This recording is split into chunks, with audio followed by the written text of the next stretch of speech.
dañu daje woon fii ci suñu permanence départementale ànd ci ak responsable Benno Bokk Yaakaar bi yépp ànd ci ak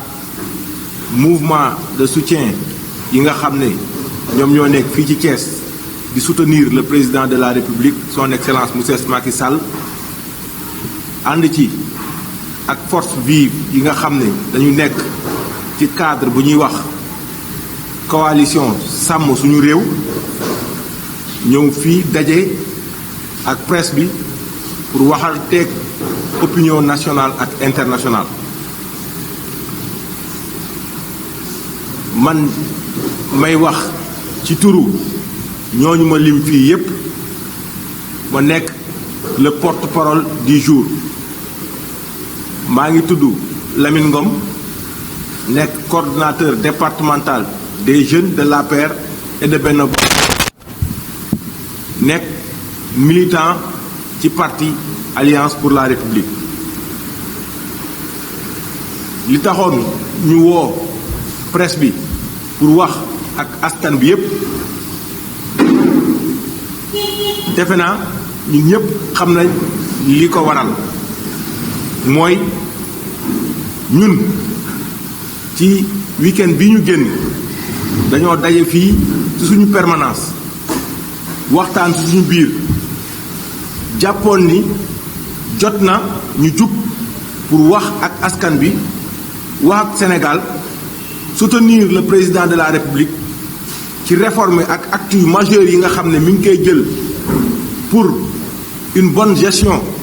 des ressources naturelles de ce pays dans la transparence, dans la rigueur et dans la fermeté. ci kaw loolu ñu gis ñi nga xam ne ñoo féete ci wàllu comme ni ma koy faral di dégg ñi koy waxee mooy opposition radicale nekk ci ginnaaw li ñuy wax coalition aar li ñu moom demandé woon marche comme ñun préfet nag moom mooy autorité bi nga xam ne moom mooy accordé war a mu refuser les demandes fii ci Thiès gannaaw ba mu ñu bañalee ñun suñu marche bi nga xam ne dañ ko demandé woon vendredi bii ñu génn muy démb ñun en tant que bon républicain en tant que bon citoyen ñun dañu nangu loolu daje apprécier ko ñoom ñu autoriser leen seen marche yaakaar naa ni ñi fi nekk ñépp ak ñi nga xam sax nekkuñ fi gis nañ ñi démb aar li ñu moom bariwul parce que ñoom bariwuñu c'est des personnes yoo xam ne ils ne peuvent même pas mobiliser les membres de leur famille parce que li newoon fële démb boo koy xayma matul sax 100 personnes te ñoom bu ñuy wax da ngay yaakaar ni ñoom ñoo nekk fépp ci réew mi encore une fois loolu dafay wone ni les populations de Thiès sont matures les populations du Sénégal sont matures et ñoom bëgguñu lu dul jàmm ci réew mi bëgguñu lu dul stabilité ci réew mi bëgguñu lu dul transparence ci réew mi moom moo tax ñoom seen marche yooyu ñu woote ñu autoriser leen ko nit ña kenn wuyu jiw leen ba dañoo mujj sax ridicule loolu dafay firndeel encore une fois que ni ñoom ils ont perdu la bataille de l'opinion ils ont perdu la bataille de la manipulation mais nag li gën a outrageant ci loolu li gën a ignoble li gën a métti ci loolu mooy ci ceux qui sont derrière cette coalition aar li ñu moom aar li ñu bokk plutôt aar li ñu bokk boobu ñi ne seen ginnaaw du ñenn ñu dul ñi nga xam ne dañoo nekkoon ci suñu biir ànd ak Macky Sall ba jël réew mi ànd ak moom di gouverner di gérer pendant 5 voire 6 ans bés jot le président xam li koy xaar xam charge yi mu yor ci réew mi xam li nga xam ne moom la réew mi soxla mu gis ni ñii dañ koy tardeel parce que du ñu ay liggéeykat c'est des gens incompétents, des gens suffisants, des gens yi nga xam ne tout le temps dañuy joxe insuffisance de résultats te le président ku ne xam na ni moom ay résultats la bëgg ci li muy def ba mu leen wàccee ñi jiitu ci ñi nga xam ne tey ñoom ñoo nekk derrière coalition aar lu ñu bokk boobu muy monsieur Thierno Alassane Sall dëkk fii ci Thiès monsieur Abdoul Mbaye nekkoon premier ministre premier gouvernement Macky Sall tey ñoom ñoo jiite xeex boobu mooy li may wax li ci gën a ignoble li ci gën a ñaaw mooy aucune force vive normale de ce pays aucune coalition ou bien aucun parti de l'opposition normale muy ni le PDS ni le parti Rewmi dégguñu ko wala gisuñu ko muy taxaw ci mbirum pétrole mbirum gaz bi ñuy wax à cette manière mais ñoom ñi nga xam ne ñoo newoon suñu biir ce qui est déplorable ñoom ñooy poser la problématique des contrats pétroliers et gaziers d'une manière aussi minable aussi lâche et aussi méchante loolu moom moo taxoon ñun ñu jug ne dañuy continuer suñu combat wax ak opinion bi xamal leen ñi nga xam ne ñoo fi nekk tey di xeex ñoom ñooy ñan ak lan lañ mën ki ci jiitu muy le président Thierno Sall président Rewmi xawma parti nu mu tudd ngeen jéggal ma mouvement de soutien République des valeurs c'est un mouvement amul sax parti toujours c'est un gars boo xam ne il navigue toujours dans la confusion tantôt mu ne parti la yor tantôt mu ne mouvement de yor xamul fu muy jëm xamul lu muy def moom fii en 2008 ñun lañu créé suñu parti man mii di wax ak yéen su ma waxee ci moom tey yaakaar naa moom mi ngi may dégg ay mbokkam mi ngi may dégg samay waa kër ñi ngi may dégg su may waa koñ ñi ngi may dégg Thiès ñi ngi may dégg moom bi mu nee dafay engagé wu politiquement jóge Dakar ñëw Thiès ci man mii la dal fii à Thiès maa ko accueillir je suis la personne la première bi nga xam ne man la njëkk a àndal ci combat pour ñu changer woon li fi nekk ànd ceeg le président Macky Sall parce que moom daf ñu fekk ñuy ànd ak le président Macky Sall booba temps amoon nañ fi ñeneen ñu fi nekk ñu ngi may dégg dama ñu bëgg bu ñuy wax ñu koy teg ci ay firnde ñu bañ a foog ni waxu politique rek la ñuy wax en 2009 bi mu ñëwee fekk fi ay cadre fekk fi ñeneen ak ñeneen ñu commencé woon a teg les piliers de l'Alliance pour la République le président jël ko jox ko coordonnateur national des cadres yaakaar naa ni cëral nit mënta weesu loolu ba dara dul dara nga ñël exposé ko jox ko poste boo xam ne ña fa newoon ëpp ci kenn diplôme ëpp ci kenn dayoo te mu wóolu ko doyloo ko jox ko poste boobu mais yaakaar naa ni insuffisance de résultat weesuwul bañ ko joxee coordonnateur national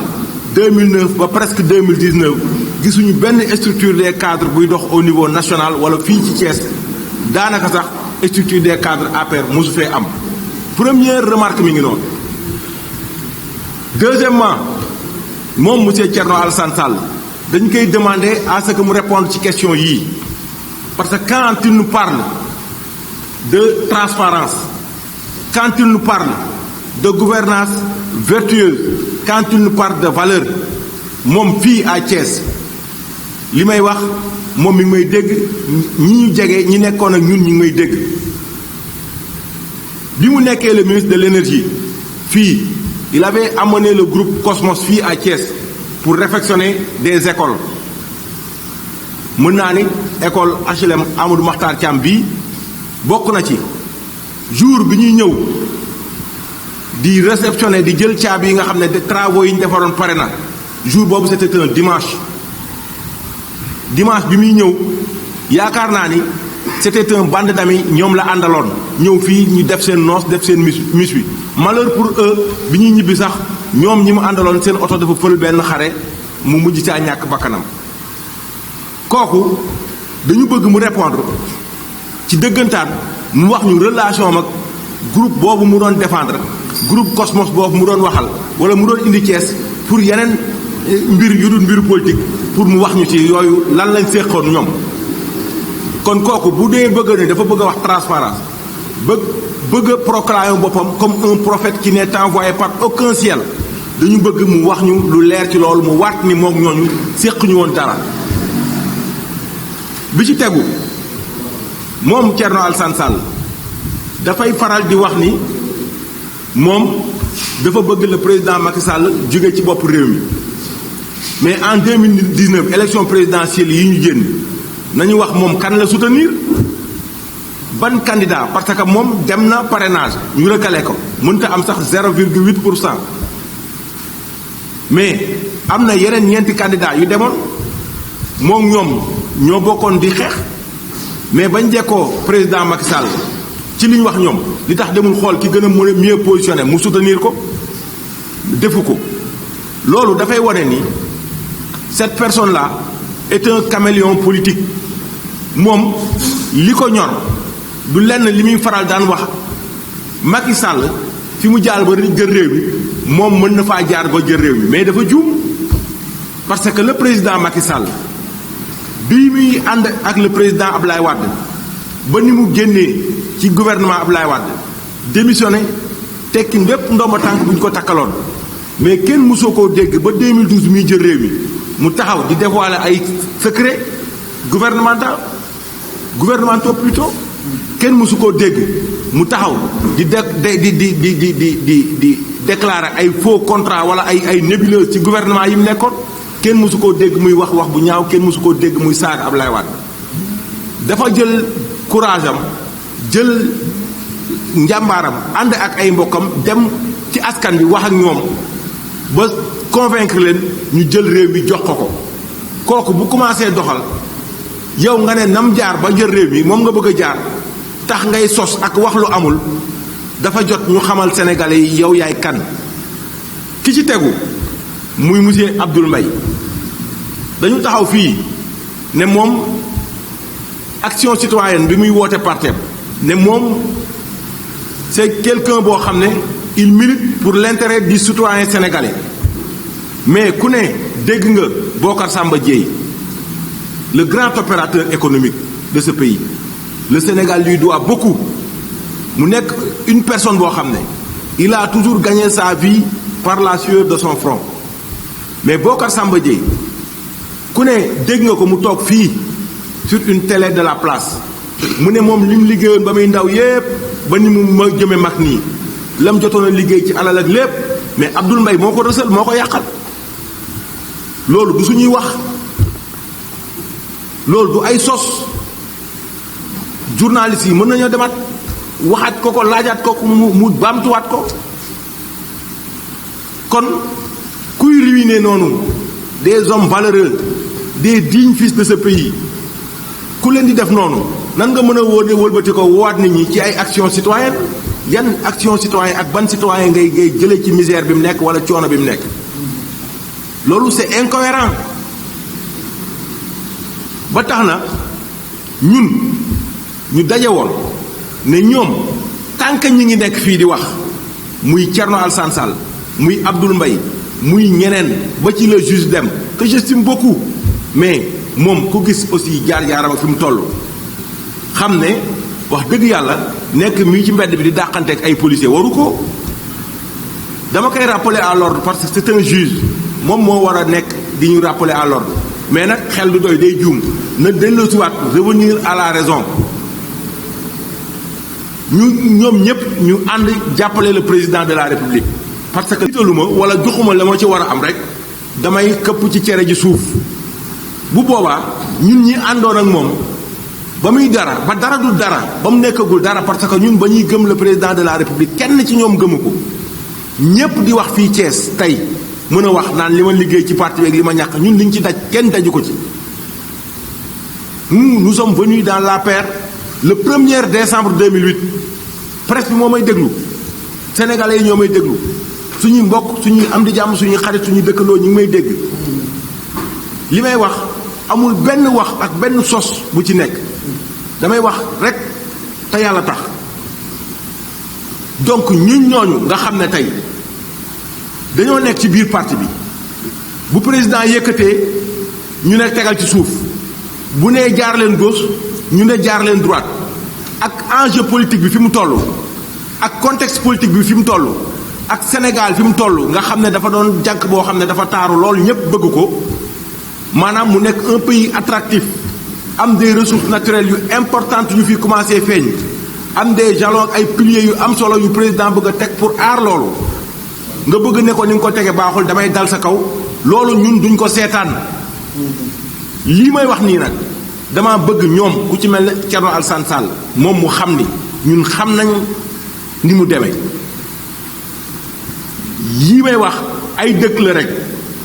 mais am na yeneen xaaxam yoo xam ne su noppiwul dañ ko génne kon moom na xam ne politique du mer rek wax lu la neex politique parfois il faut savoir s'abstenir nga muñ nga noppi wala nga xeex autrement mais di dem ci nit ñi ci manipulation di sos di wax lu amul bu yàggee ñu ne yow tu es un homme boo xam ne tu es dans le vent tu vis au gré des circonstances et des alliances politiques il vit au gré des rencontres et des relations politiques c'est un homme qui est partout et nulle part donc c'est un caméléon politique ce gars-là il n'a pas sa parole actuellement li mu mën a wax mooy mu xool leneen mais mu bàyyi li nga xam ne moom lay def actuellement li ci tegu mooy ñi nga xam ne il se réclame partisan du président Macky Sall te saa yu ñu jógee jël plateau yi wax ko lu ko neex muy fii ci Thiès muy fee ci Dakar ak feneen muy Touba di Mbacké di feneen ak feneen ñooñu bu ñu waxee ni c'est des militants du parti Macky Sall waxuñu dëgg c'est des anti-Macky on les connaît gëmuñu Macky Sall dañoo jóg pour yàqal ko et nous allons faire face duñ ci mayeti kenn mu wax li nga xam ne day nërmeel parti bi wala day mën nërmeel le président de la République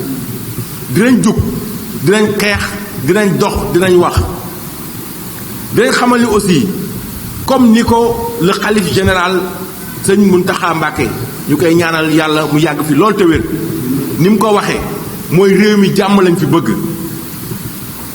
le Sénégal est un pays de paix le Sénégal est un pays de dialogue te yaakaar naa ni dialogue lu mu la mayul wax ñu ñaaw du ko maye saaga du ko maye xeex du ko maye donc réew mi dañu bëgg ñi nga xam ne ñoom ñoo ko bokk te kenn mënu koo xar ñaar ñu dajaloo nekk benn say dimbali ki nga xam ne moom la fi yàlla teg pour mu yeggale li nga xam ne moom mooy chantier yi nga xam ne moom mooy chantier yi de l'émergence yi président nekkee parce que ni ñu ko waxee woon récemment le président de la République dafa lancé dialogue national le 28 mai appeler toutes les forces vives pour qu'ensemble ñu réfléchir sur li nga xam ne mooy li nga xam ne moom lañ bokk loolu weesuwul transparence weesuwul une gestion participative et inclusive des ressources endogènes de ce pays weesuwul une bonne vision une vision grandiose kooku yaakaar naa ni boo ko dégloo ci discours am muy le président de la République li muy wax mooy les ressources dañ leen a war a préserver pour les générations d'aujourd'hui et du futur mu teg lu ñuy wax cos pétrogaz pour que acteurs yi nga xam ne am nañ expérience am nañ expertise am nañ background ci secteur boobu ñu mën a dajaloo réfléchir trouver des moyens yi nga xam ne Sénégal dina ci mën a sortir victorieux ñi ci tegu mooy mu dem inscrire Sénégal ci ITIE initiative pour la transparence dans les industries extractives mi nga xam ne lépp loo nga xam ne dafa jur ci jëm ci wàllu gérer ay ressources naturelles dañ koy càmbar xool ni mu gën a muccee ayib ni mu gën a amale askan ba kay xam ne fa la jógee ni mu leen gën a amale njariñ ñu doxale noonu mais kooku bëgg na vraiment liggéey pour réew mi bëgg na liggéey pour askan bi bëgg na liggéey pour les générations d'aujourd'hui et de demain comme ni mu koy waxee mais kooku bu dee Sénégal rek moo ñu ñor bu dee suñuy intérêt réew moo ñu ñor comme ñoom ni ñu koy waxee mais nañu li ñu war a mën a def mooy fekk ci ko ci lancé boobu fekk ci dialogue boobu ñu waxtaane ko autour d'une table mais pas pour toog ci télé bi di ko defee comme ni ñu koy defee dem ci benn télé ajuma woote manifestation ne nit ñi nañ génn yow ca ëllëg sa nga tëdd sa kër yaag sa njaboot ak say doom ñëwoo ci manifestation bi échoué amul fukki nit loolu bépp jeune bu la ci topp il n'est pas conscient il n'est pas lucide c'est le moment de lancer appel à toute la jeunesse du Sénégal, à toute la jeunesse de Thiès et à toute la jeunesse du parti. Moi, que nous devons être les avant-gardistes de ce régime. Nous devons être les avant-gardistes du pouvoir. Et nous devons aider le président à gérer ses fonctions régaliennes selon les préceptes de la République et des valeurs. Nous dimbaliko parce que réew mi tey dafa nekk foo xam ne ci position bu stratégique la toll mais réew yu ñu wër muy Mali di Mauritanie di yeneen réew yi ku ne gis na actuellement instabilité bi ñu dund. Donc loolu war na mën a tax ñun ñu gën a ubbeeku gën a nammaat suñu xel gën a wàccewaat suñu tempérament laalaat suñu xol jéem a xool suñu biir nan la ñuy waxtaanee mais chaque ajjuma nga ne da ngay jug taal dëkk bi wàcc mbedd mi wax ak nit ñi saaga nit ñi sànni xeer yàq liggéeyu nit ñi kenn du leen ci bàyyi te loolu du continuer ñun nag waa fii waa Thiès dinañ jóg sol suñu dàll seeti bépp kilifa diine ak kilifa aada bépp notable bépp personne ressource bu nekk fii ci Thiès informer la sensibiliser la wax la fi nga xam ne moom la réew mi toll li ci président bëgg ak li nga xam ne yàqkat yi loolu lañ nekk ba bu ëllëgee kenn du ne waxuñu woon yaakaar naa ni loolu moo waroon tey ñu woo presse bi pour informer leen alerter leen wax ak militants yi que ñu resserrer waat les rangs. Le parti APR, c'est un parti qui est né il y a à peine 10 ans de cela. Donc c'est normal, soubresaut yi mu nekk ci mais warul tax ku toog ñaari fan ñetti fan jékki-jékki génn na gisuma ci sama bopp wala dégguma ci sama bopp wala damay wax lu ma neex wala quelqu'un boo xam ne nekkoon nga fi président groupe parlementaire assemblée nationale wëlbatiku nekk chef de cabinet defatuñ la dara rek ngay jóg yor sa làmmeñ naan président warul woon a def lii la def li tax waxoo ko woon ba nga nekkee ak moom. Les contrats ne sont pas signés en 2019 c'est en 2012 que la ñuy day wax déggoo parti PDS bi nekkoon au pouvoir di ci wax dégguñu le parti Rewmi ak Idriss Seck mu ci wax et ñu koy féliciter aussi davantage ci seen position bu responsable bi nekkee mais ñi ciy wax ñëpp mooy ñi nga xam ne ci biir lañ nekkoon te duñ ci wax lu baax te kañ lañ ci commencé wax bañ leen dàqee te loolu moo war a jeex il faut que sénégalais yi xam loolu ñii duñu ay nit ñoo xam ne réew mi leen tax a jóg seen bopp moo leen tax a jóg duñu réew mi nii nit ñoo xam ne wax fa dëgg yàlla ñi ñuy woo ci xeex waa aar lañu bokk waa aar li ñu bokk nañu bàyyi seen xel Thierno Sall bu ñu demee ba sol ba miti buñ gestoo duñ ko gis en 2019 bi ñu demee ba élection yi nañu wax kan la jox consigne de vote pour ñu jàppale ko parce que moom mënul woon a dem ne amul woon dara mais la mu amoon as tuuti nañu wax kan la ko jox il n'a soutenu aucun leader aucun parti boo waxee mu ne la gëwma Sonko gëwma Idi gëwma kenn boo gëmul ñëpp koo gëm boo gëmul kenn kan nga gëm lan la bëgg kon moom boppam la gëm ci mbirum boppam la nekk ku nekk sa mbirum bopp nag da nga koy bàyyi ci mbirum boppam moom bu bëggee ñëw ci place publique bi nag di wax tant que mi ngi wax ñun dañuy wax te xam nañ lu bari fii nag moom xam na man xam na ñi ko jege xam nañ ñi ma jege xam na kon yaakaar naa ni dafa jot ñu wax ak moom parce que quoi que l'on puisse dire c'est un grand frère et man la personne qui parle sur lui je lui dois beaucoup de respect il a fait beaucoup de bonnes choses pour moi et j'ai fait aussi autant pour lui yaakaar naa ni Yankhoba Diattara suma grand frère fii la nekk à Thiès bi ñu ko laajee li la gën a métti dane séparation le président entre président Macky Sall ak président Idriss Seck mu ne loolu ko gën a métti man bokk na ci li ma gën a métti Thierno Sall mi nga xam ne ñun ñoo départandoo mu fekk ñu ci yoon bi ñu ànd ak moom ba am li ñu bëgg après mu bëgg a taxaw yàq ko ndax des comportements suffisants des attitudes irresponsables moo tax ma koy wax mu revenir à la raison mu savoir raison garder buy opposé mu dem opposé ji autrement ak ci beneen adam mais pas pour muy jël à chaque fois ay wax ju ñaaw ay wax ju bon ay wuruj ay jaxase pour teg ko ci bopp nit ñi laa duñ ko ci bàyyi et yaakaar naa ni looloo taxoon ñu woo leen ne vraiment dañuy waxtaan ñi ngi wax aussi suñu camarades jeunes yi ñi ngi leen di féliciter yéen ñëpp kenn ku ci nekk gis nañ semaine bi yépp combat bi nga nekkee dans les réseaux sociaux dans les places publiques partout où se passe et se repasse la main de l'homme yéen a ngi fay yegg